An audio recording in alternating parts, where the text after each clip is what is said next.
这是一条顶级的海鲜贵族鱼，1公斤的鱼肉就能卖到200美元。在巨大利益的驱使下，人们开始大量的捕捞波纹唇鱼，使得波纹唇鱼急速下降。现如今，国家已经把这鱼排到了濒危物种的第2位，也就是2级保护动物。但岛国的一位小伙为了能吃上这种顶级的海鲜，花1万美刀从市场里买来一条65公斤的波纹唇鱼，2个人才勉强将这条鱼搬上车。这种鱼也叫苏梅鱼，国内已经把这种鱼当成保护动物，岛国里的人却把它搬上餐桌。经过一轮的折腾，终于把鱼放到砧板上。经过冰冻过的波纹唇鱼身上已经积满了粘液，这种鱼也叫拿破仑鱼，从它的样貌相似而得名。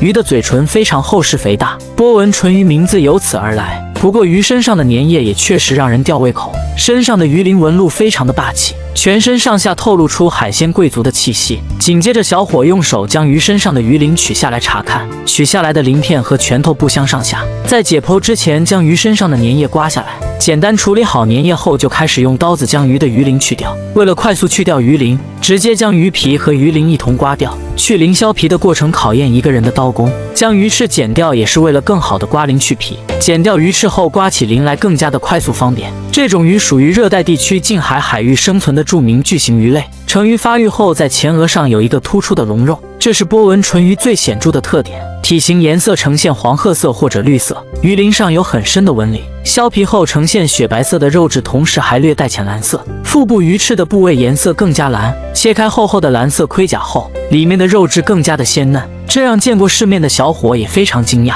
虽然已经去掉鱼鳞，但皮肉里面还藏有大量的碎片鱼鳞，这是用刀刮鳞的弊端。紧接着另一面鱼鳞也要去除掉，鱼身上残留的粘液不仅有点粘手，而且非常的吊胃口。用刀子切割下来的鳞片非常的紧凑，切割鳞片的过程中，鱼肉并没有切割下来，可见这种去鳞方法确实实用方便。不一会儿，另一面的鱼鳞也被小伙全部被刮掉。为了解剖这条鱼，事先从肚子下手，刀子划到鱼鳍中间的地方就比较吃力了。打开肚子查看，里面并没有发现太多的内脏，反而从里面掉出一坨蓝色的液体。蓝色的液体闻起来有点像海洋的味道，从鱼的嘴巴才勉强看到鱼的内脏。为了将鱼肉切割下来，从头部下手，仅靠一人将这条鱼的鱼肉切割下来，确实有点力不从心。同样的切割方式，从头部下手，接着将头部和身体分离开来。鱼的脊骨是切割最困难的部分，因为用力太大，连手套也弄坏了。用刀子切割鱼的脊骨确实有点困难，连锯齿刀也要派上用场。经过一轮的摩擦，最终将鱼头和身体分离开来。处理好内脏后，就要切割鱼头部隆起来的部位，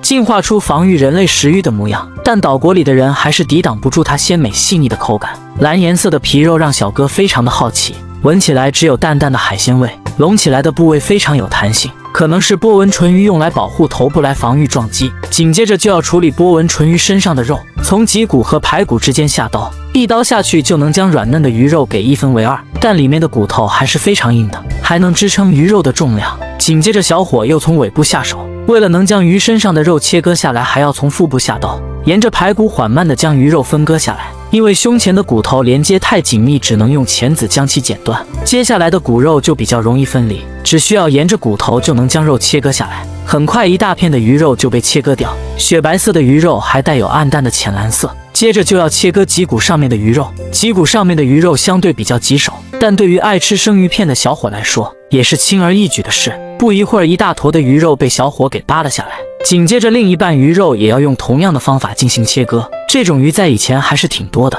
由于它的肉质口感非常的好，以致人类大肆的捕捞，使得波纹唇鱼出现濒临灭绝的迹象，在国内已经视为2级保护动物。为了人类和环境，请遵守法律法规。波纹唇鱼进化出没有食欲的蓝颜色，也无法抵挡人类的口欲。经过一轮的切割，小伙终于将鱼身上的肉全部切割下来，只留下一副鱼鳍和鱼骨，还有少量的鱼肉。切割下来的鱼肉大部分都会被小伙做成生鱼片。小伙切鱼肉的刀工也是非常的好，取出2片海带，放上橄榄油，将鱼肉夹在中间进行调制缩水，用保鲜膜把它密封起来，放在冰箱里冰冻几个小时，10几个小时后就可以将鱼肉取出来。此时的鱼肉紧紧地和海带吸附在一起，鱼肉也充分地吸收海带的营养成分。将鱼肉切成块后就可以切片。为了显示高档，摆盘的方式也是非常的讲究。其他鱼肉会进行调配油炸，放点胡椒粉后，紧接着按顺序沾点小麦粉、鸡蛋液和面包屑，调配好的鱼肉就可以油炸了。油炸出来的金黄色鱼肉看起来非常有食欲，还有一些鱼肉用来煮汤喝，特别是隆起来切割下来的部位，除了隆起的部位吃起来并不太好吃，其他的还是可以的。好了，视频就到这里了。世界因为有你才会变得更精彩。